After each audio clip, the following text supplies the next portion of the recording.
Hi అండి, welcome back to Lavanya's kitchen. ఈరోజు మనం టమాటా బియ్యం పిండితో పకోడీ ఎలా తయారు చేయాలో చూద్దాం. ముందుగా టమాటాలను ఇట్లా చిన్న చిన్న ముక్కలుగా కట్ చేసుకుందాం. తర్వాత కరివేపాకు వేసుకుందాం. తర్వాత పచ్చిమిర్చి, తర్వాత కారం, కొంచెం ఉప్పు, ఇలా వీటన్నిటిని కలుపుకుందామండి. ఇట్లా నొక్కుతూ కొంచెం కలుపుకోవాలి.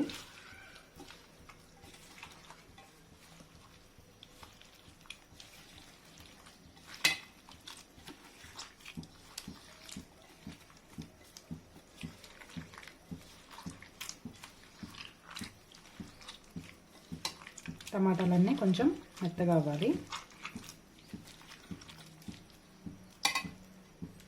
తర్వాత బియ్యం పిండి వేసుకుందాం సరిపడా.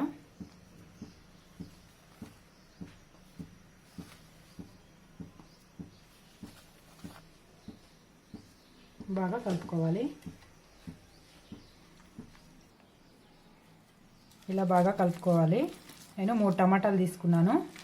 అది మెత్తగా చిమితే వాటర్ వస్తాయి కదా, దాంట్లో ఆ టమాటాలకు సరిపడా, రసానికి సరిపడా బియ్యం పిండి తీసుకున్నాను. ఇంకా వేరే మనం నీళ్లు యాడ్ చేసుకునక్కర్లేదు. ఇలాగ వేసేసుకుందాం.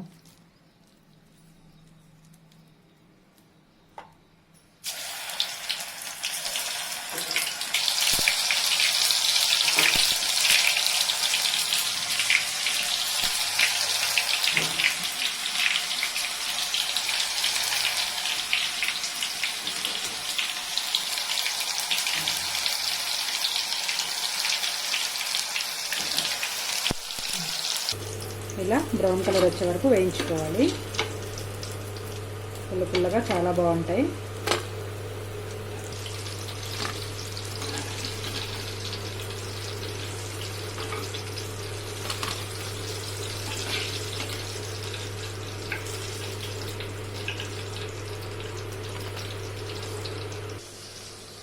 అంతేనండి, టమాటా బియ్యం పిండి పకోడీ రెడీ అయిపోయింది.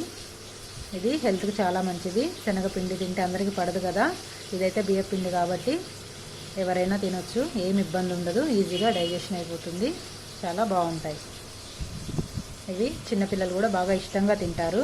కారం ఎక్కువ ఉండదు కాబట్టి, పుల్ల పుల్లగా ఉంటుంది. టమాటా వేసాం కాబట్టి బాగా ఇష్టంగా తింటారు. వాళ్ళు ఎక్కువ తిన్నా కానీ ఏమి ఇబ్బంది కూడా ఉండదు.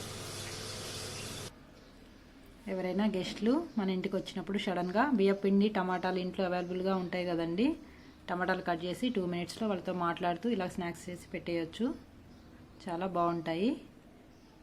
ఈ డిష్ కనుక మీకు నచ్చినట్టయితే లైక్ చేయండి, సబ్స్క్రైబ్ చేయండి. Thank you.